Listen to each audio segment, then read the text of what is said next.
Kozhikode south ബീച്ചിൽ ഉൾവലിഞ്ഞ കടൽ പൂർവ്വസ്ഥിതിയിലായി. ഇന്നലെ വൈകിട്ട് കരയിൽ നിന്ന് 200 മീറ്ററോളമാണ് കടൽ ഉൾവലിഞ്ഞിരുന്നത്. നിഖിൽ പ്രമേഷ് ഇപ്പോൾ ഈ സംഭവ സ്ഥലത്ത് തത്സമയം വിവരങ്ങളുമായി ചേരുന്നുണ്ട്. നിഖിൽ, ഇന്നലെ കടൽ ഉൾവലിഞ്ഞിരുന്നു, ഇപ്പോൾ പൂർവ്വസ്ഥിതിയിലായി എന്ന് പറയുന്നു. എന്തൊക്കെയാണ് വിവരങ്ങൾ നിഖിൽ? ഉന്മേഷ്, ഞാനിപ്പോൾ ഇന്നലെ ഈ കടൽ ഉൾവലിഞ്ഞ ഏതാണ്ട് 200 മീറ്ററോളം ഉൾവലിഞ്ഞ ആ പ്രദേശത്താണുള്ളത്. അതായത് സൗത്ത് ബീച്ചിനോട് ചേർന്ന പരിസരത്താണ്. നോക്കുമ്പോൾ അത് പൂർവ്വസ്ഥിതിയിലായിട്ടുണ്ട്. ഇപ്പോൾ രാവിലെ ഞാൻ വരുന്നതിന് മുൻപാണെങ്കിൽ ഏതാണ്ട് ഈ ഭാഗം വരെയൊക്കെ വെള്ളം എത്തിയിട്ടുണ്ട് എന്നുള്ളത് നമുക്ക് ആ മണൽ കാണുമ്പോൾ അറിയാൻ കഴിയും. എന്തായാലും ഇന്നലെ ഉണ്ടായ പ്രതിഭാസം സത്യത്തിൽ ആളുകളെ ആശങ്കയിലാക്കിയിട്ടുണ്ട്. കാരണം കുറേ കാലം കൂടിയാണ് ഇത്തരത്തിൽ കടൽ ഇത്രയധികം ഉൾവലിയുന്ന ഒരു സാഹചര്യം ഉണ്ടായത്.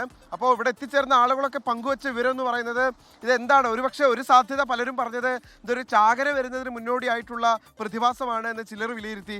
ചിലരാകട്ടെ അല്പം കൂടി നമ്മളൊക്കെ ആശങ്കപ്പെടുത്തിയത് ഒരു സുനാമി മുന്നറിയിപ്പാണ് എന്നൊക്കെ പറഞ്ഞു. നമുക്കറിയാം, നേരത്തെ സുനാമി വന്ന കാലഘട്ടത്തിലൊക്കെ കടൽ ദീർഘദൂരം ഉൾവലിയുകയും പിന്നീടാണ് സർവ്വതും കൊണ്ട് തിരിച്ചടിക്കുന്ന ഒരു സാഹചര്യം ഉണ്ടായത്. അപ്പോൾ അങ്ങനെയുള്ള വലിയ ആശങ്കകളിലേക്കൊക്കെ കാര്യങ്ങൾ പോയി. പക്ഷേ ഇതിൽ നമ്മൾ കാണേണ്ട കാര്യം, സമുദ്ര ഗവേഷണ കേന്ദ്രം നേരത്തെ തന്നെ 14 മുതൽ 16 വരെ സംസ്ഥാനത്തെ വിവിധ കടലുകൾ ഇത്തരത്തിൽ കള്ളക്കടൽ പ്രതിഭാസം ഉണ്ടാകുമെന്നുള്ള മുന്നറിയിപ്പ് നൽകിയിരുന്നു. അത് 16 വൈകിട്ട് വരെ തുടരുന്നുമുണ്ട്. അപ്പോൾ ഇനിയും ഒരുപക്ഷെ ഈ പ്രതിഭാസം വിവിധ കടലുകളിൽ ഉണ്ടാകാനുള്ള സാധ്യതയുണ്ട് എന്നുള്ളതാണ് നമ്മൾ മനസ്സിലാക്കുന്നത്.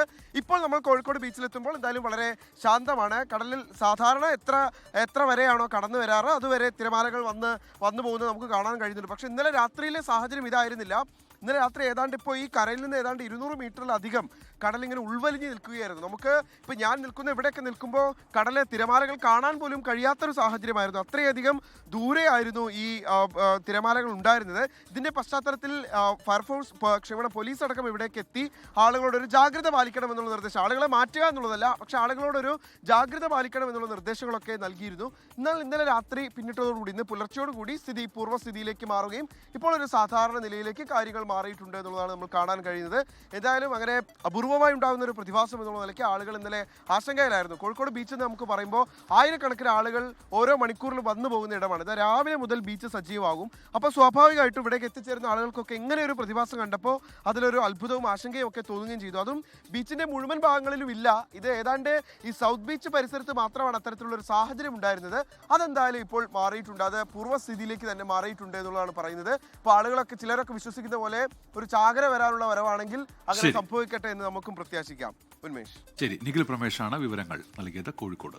ലോകത്തെവിടെയായാലും ഏത് സമയത്തും 24 വാർത്തകളും ഓഗ്മെന്റഡ് റിയാലിറ്റി പാക്കേജുകളും എക്സ്പ്ലെയിനറുകളും വിശദമായി കാണാൻ ഞങ്ങളുടെ യൂട്യൂബ് ചാനൽ നിങ്ങൾക്ക് സബ്സ്ക്രൈബ് ചെയ്യാം.